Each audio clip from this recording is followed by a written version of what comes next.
Hi friends, இன்றைக்கி வந்து பாய் வீட்டில் செய்கிறது போல் அதே டேஸ்ட்டில் தேங்காய் பால் சாதம் வந்து செய்ய போகிறோம். ஸோ இதை வந்து மிஸ் பண்ணாமல் ட்ரை பண்ணி பாருங்கள். டேஸ்ட்டு வந்து அட்டகாசமாக இருக்கும். ஸோ கண்டிப்பாக மிஸ் பண்ணாமல் செஞ்சு பாருங்கள். இதுக்கு கூட நம்ம வந்து வெஜ் குருமாவும் பண்ண போகிறோம். ஸோ இப்போ வந்து நம்ம எப்படி செய்கிறதுன்னு பார்த்துடலாம்.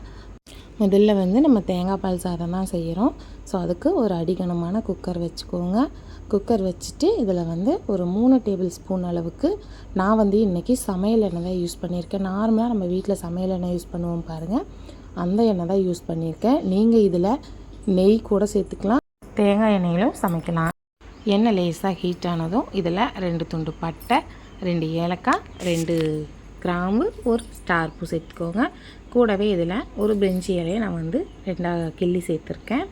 சேர்த்துட்டு லேசாக பொரிஞ்சதும் இது கூடவே நம்ம வந்து நீல வாக்கில் கட் பண்ணால் ஒரு 2 பெரிய வெங்காயத்தை சேர்த்துக்கலாம். பெரிய வெங்காயம் சேர்த்துட்டு நல்லா வந்து வதக்கிக்கோங்க. வெங்காயம் வந்து நல்ல ஒரு கண்ணாடி பதம் வரணும். ஸோ அது வரைக்கும் நல்லா வதக்கிக்கோங்க. வெங்காயம் வந்து நல்லா கோல்டன் ப்ரௌன் கலர் ஆகணும்னு அவசியமும் இல்லை. நீங்கள் கண்ணாடி பதம் வர வரைக்கும் வதக்கிக்கிட்டாலே சரியாக இருக்கும். இந்த அளவுக்கு நல்லா வதங்கிட்டு இதில் வந்து ஒரு 1/2 கைப்பிடி அளவுக்கு புதினா சேர்த்துக்கோங்க. இதில் வேணும்னா நீங்கள் வந்து கொத்தமல்லி இலையும் சேர்த்துக்கலாம். நான் வந்து இன்றைக்கி கொத்தமல்லி இலை சேர்க்கலை. உங்களுக்கு விருப்பம் இருந்தால் நீங்கள் சேர்த்துக்கோங்க. புதினா இலைகளை சேர்த்துட்டு இது கூடவே ஒரு 6 பச்சை மிளகாய் சேர்த்துக்கோங்க. சேர்த்துட்டு நல்லா வந்து வதக்கிக்கோங்க. இதுக்கு காரம் வந்து இந்த பச்சை மிளகாயோட காரம் மட்டும்தான். அதனால் நீங்கள் பச்சை மிளகாய் காரமாக இருக்குன்னா ஒரு 4-5 எடுத்துக்கோங்க. காரம் இல்லை கரெக்டாக இருக்கும் அப்படின்னா இது போல் 6 மிளகாய் சேர்த்துக்கோங்க. நான் பச்சை மிளகாய் சின்ன சைஸாக தான் சேர்த்துருக்கேன். சேர்த்துட்டு நல்லா வந்து வதக்கி விட்டுடுங்க. இந்த அளவு புதினா இலையெல்லாம் நல்லா சுருண்டு வதங்கி வந்ததும் 1 டீஸ்பூன் அளவுக்கு இஞ்சி பூண்டு பேஸ்ட்டு சேர்த்துக்கோங்க. சேர்த்துட்டு இதையும் வந்து நல்லா வதக்கிக்கோங்க. இஞ்சி பூண்டோட பச்சை வாசம் போகிற வரைக்கும் நல்லா வந்து வதக்கிக்கோங்க. வதக்கிட்டு இது கூடவே 2 மீடியம் சைஸ் தக்காளியை நான் வந்து சின்ன சின்னதாக கட் பண்ணிவிட்டு சேர்த்துக்கிறேன். சும்மா ரஃப்பாக கட் பண்ணிவிட்டு சேர்த்துக்கோங்க. சேர்த்துட்டு நல்லா வந்து வதக்கிக்கோங்க. இதில் தக்காளி வந்து நல்லா மசியணும் அப்படிங்கிற அவசியம் இல்லை. தக்காளி ஒன்றும் பாதியமாக வெந்தாலே சரியாக இருக்கும். ஒன்றும் பாதியமாக வேகும் பொழுது தான் இந்த தேங்காய் பால் சாதத்தில் டேஸ்ட்டு வந்து கூடுதலாக கிடைக்கும். ஸோ மசிகிற அளவுக்கு தக்காளி வதக்கிடாதீங்க. இப்போ வந்து தேவையான அளவு உப்பு சேர்த்துக்கோங்க. உப்பு சேர்த்துட்டு நல்லா ஒரு டைம் வந்து கலந்து விட்டுடுங்க. கலந்து விட்டுட்டு ஒரு நிமிஷம் போல் அப்படியே வந்து வேக விட்டுடுங்க. தக்காளியெலாம் 1 நிமிஷம் அப்படியே வெந்து வந்தால் நல்லா சாஃப்டாக வந்து வெந்து வந்துடும். தக்காளி 1 நிமிஷம் வெந்ததுக்கப்புறம் நம்ம வந்து தேங்காய் பால் சேர்த்துக்கலாம். தேங்காய் பால் வந்து நான் வந்து 6 டம்ளர் சேர்க்குறேன். ஏன்னா நான் வந்து 3 டம்ளர் அரிசி எடுத்திருக்கேன். அதனால் நான் 6 டம்ளர் அளவுக்கு தேங்காய் பால் சேர்த்துக்கிறேன். தேங்காய் பால் வந்து நல்ல திக்கான பாலாக சேர்த்துக்கோங்க. அப்போ தான் நல்ல ஒரு டேஸ்ட்டு கிடைக்கும். சாப்பிடும்போதும் அவ்வளோ சூப்பராக இருக்கும். நல்ல ஒரு ஃப்ளேவர்ஃபுல்லாக இருக்கும். ஸோ கண்டிப்பாக வந்து திக்கான தேங்காய் பாலை சேர்த்துக்கோங்க. தேங்காய் பால் சேர்த்துட்டு இது கூடவே தண்ணி சேர்க்கலாமா அப்படின்னு நீங்கள் கேட்பீங்க. தண்ணி சேர்க்க வேணாம். நீங்கள் வெறும் தேங்காய் பால் மட்டுமே சேர்த்துக்கோங்க. அதுதான் வந்து நம்ம பாய் வீட்டில் செய்கிறது போல் அதே டேஸ்ட்டு அப்படியே கிடைக்கும். ஸோ கண்டிப்பாக நீங்கள் தேங்காய் பால் மட்டும் சேர்த்துக்கோங்க. தண்ணி வந்து இது கூட சேர்த்திங்கன்னா அந்த தேங்காய் பாலில் இருக்க டேஸ்ட்டு வந்து குறைஞ்சிடும். ஸோ 6 டம்ளர் அளவுக்கு தேங்காய் பால் சேர்த்துட்டு இது போல் மூடி போட்டு ஒரு நிமிஷம் விட்டிங்கன்னா இது போல் கொதித்து வரும்.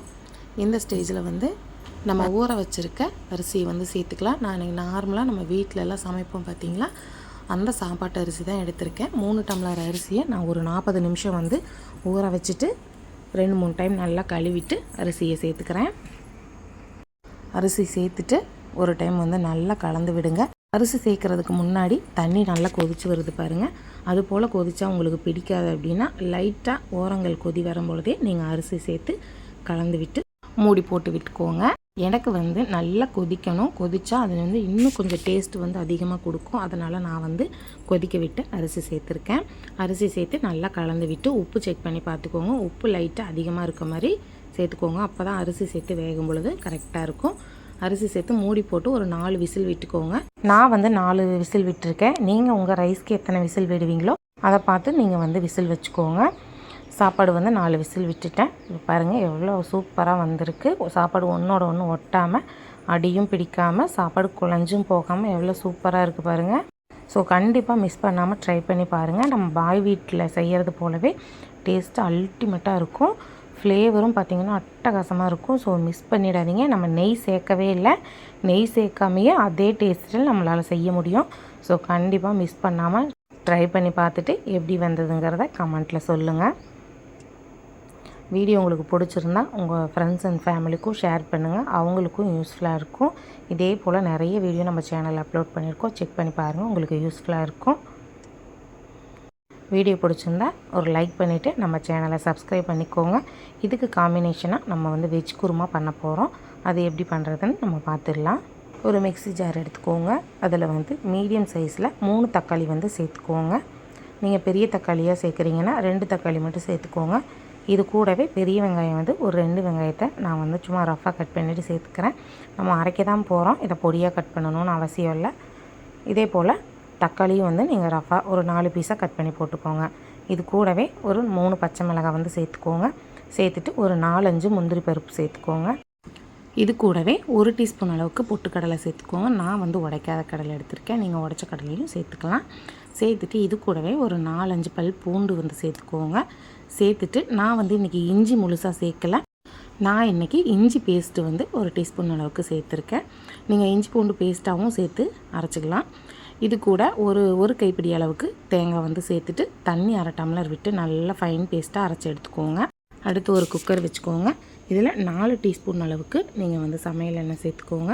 சமையல் எண்ணெய் சேர்த்துட்டு எண்ணெய் லேசாக காய்ஞ்சதும் இதில் 1 டீஸ்பூன் அளவுக்கு சீரகம் சேர்த்துக்கோங்க. சீரகம் வந்து லேசாக பொரிஞ்சதும் இது கூட ஒரு 2 பச்சை மிளகாவை கீறிட்டு சேர்த்துக்கோங்க. சேர்த்துட்டு ஒரு பெரிய வெங்காயத்தை நீல வாக்கில் கட் பண்ணிவிட்டு சேர்த்துக்கோங்க. சேர்த்துட்டு நல்லா வதக்கிக்கோங்க. வெங்காயம் வந்து ஓரளவு நல்லா வதங்கி வரட்டும், அது வரைக்கும் வந்து நல்லா வதக்கிக்கோங்க. வெங்காயம் இந்த அளவு வதங்கி வந்ததும் இதில் ஒரு 2 மீடியம் சைஸ் தக்காளியை நீல வாக்கில் கட் பண்ணிவிட்டு சேர்த்துக்கோங்க. சேர்த்துட்டு நல்லா வந்து கலந்து விடுங்க. இதுலேயும் தக்காளி வந்து நல்லா மசிஞ்சு வரணும் அப்படின்னு அவசியம் இல்லை, ஒன்றும் பாதியமாக வெந்தாலே சரியாக இருக்கும். தக்காளி வந்து நம்ம ஏற்கனவே அரைச்சி வச்சுருக்கோம். ஸோ இதில் வந்து தக்காளி வந்து ஒன்றும் பாதியமாக வெந்தால் தான் கரெக்டாக இருக்கும். நம்ம சாப்பிடும் பொழுது அந்த டேஸ்ட்டு வந்து அதிகப்படுத்தி கொடுக்கும். இந்த அளவு தக்காளியை வதக்கி விட்டுட்டு நீங்கள் 1 டீஸ்பூன் அளவுக்கு இஞ்சி பூண்டு பேஸ்ட்டு போட்டு நல்லா வதக்கி விட்டுடுங்க. வதக்கி விட்டுட்டு உங்களுக்கு எந்த வெஜிடபிள் பிடிக்குமோ அதை வந்து சேர்த்துக்கோங்க. நான் இன்றைக்கி கேரட் பீன்ஸ் வந்து சம அளவு எடுத்திருக்கேன், அதாவது ரெண்டுமே வந்து ஒவ்வொரு கப் அளவு எடுத்திருக்கேன். எடுத்துகிட்டு கட் பண்ணிவிட்டு நல்லா வாஷ் பண்ணிவிட்டு இது போல் சேர்த்துக்கோங்க. சேர்த்துட்டு நல்லா வந்து கலந்து விட்டுடுங்க. நல்லா வெஜிடபிள் வந்து ஒரு 2 நிமிஷம் வந்து நீங்கள் அப்படியே ஆயிலே வதக்கிக்கோங்க. வதக்கி விட்டுட்டு ஃப்ளேவருக்காக நான் ஒரு 1/2 கைப்பிடி அளவுக்கு இதில் புதினா இலை சேர்த்துருக்கேன். புதினா சேர்த்துட்டு நல்லா வந்து கலந்து விடுங்க. இது வந்து புதினா நல்லா வதங்கி வரணும் அப்படின்னு அவசியம் இல்லை, ஒன்றும் பாதியமாக புதினா வெந்து வந்தால் தான் கரெக்டாக இருக்கும். அதில் வந்து ஃப்ளேவர் வந்து நல்லா அதிகப்படுத்தி கொடுக்கும். அதுக்காக இப்போ வந்து நம்ம ஏற்கனவே அரைச்சி வச்சுருக்க வெங்காயம் தக்காளி தேங்காய் இதெல்லாம் போட்டு நல்லா ஃபைன் பேஸ்ட்டாக அரைச்சோம் பாருங்கள், அந்த பேஸ்ட்டை வந்து இதோடு சேர்த்துக்கோங்க. சேர்த்துட்டு உங்களுக்கு தேவையான அளவு தண்ணியும் சேர்த்துக்கோங்க. தண்ணி வந்து நம்ம தேங்காயெல்லாம் அரைச்ச மிக்ஸி ஜார்லேயே 1 கப் அளவு தண்ணி விட்டு நல்லா அலசி விட்டு சேர்த்துக்கோங்க. சேர்த்துட்டு இன்னும் கொஞ்சம் கட்டியாக இருக்க மாதிரி இருந்தால் நீங்கள் இன்னும் கொஞ்சம் கூட தண்ணி வந்து சேர்த்துக்கலாம். தண்ணி சேர்த்துட்டு இது கூடவே தேவையான அளவு உப்பு சேர்த்துக்கோங்க. உப்பு சேர்த்துட்டு 1/4 டீஸ்பூன் அளவுக்கு மஞ்சள் தூள் சேர்த்துக்கோங்க. சேர்த்துட்டு நல்லா வந்து கலந்து விட்டுடுங்க. நல்லா கலந்து விட்டுட்டு இது கூடவே 1 டீஸ்பூன் அளவுக்கு நீங்கள் வந்து காஷ்மீரி சில்லி பவுடர் சேர்த்துக்கோங்க. இது வந்து கலருக்காக தான், இதில் வந்து காரமே இருக்காது. நம்ம ஏற்கனவே பச்சை மிளகாய் தாளிக்கும் போதும் சேர்த்துருக்கோம், அரைக்கும் பொழுதும் சேர்த்துருக்கோம். ஸோ அதனால் காரம் அதுவே சரியாக இருக்கும். இது வந்து நம்ம கலருக்காக மட்டும்தான் சேர்த்துருக்கோம். சேர்த்துட்டு நல்லா வந்து கலந்து விட்டுடுங்க. கலந்து விட்டுட்டு ஒரு இலைகள் மட்டும் நீங்கள் வந்து புதினா வந்து இதில் சேர்த்துக்கோங்க.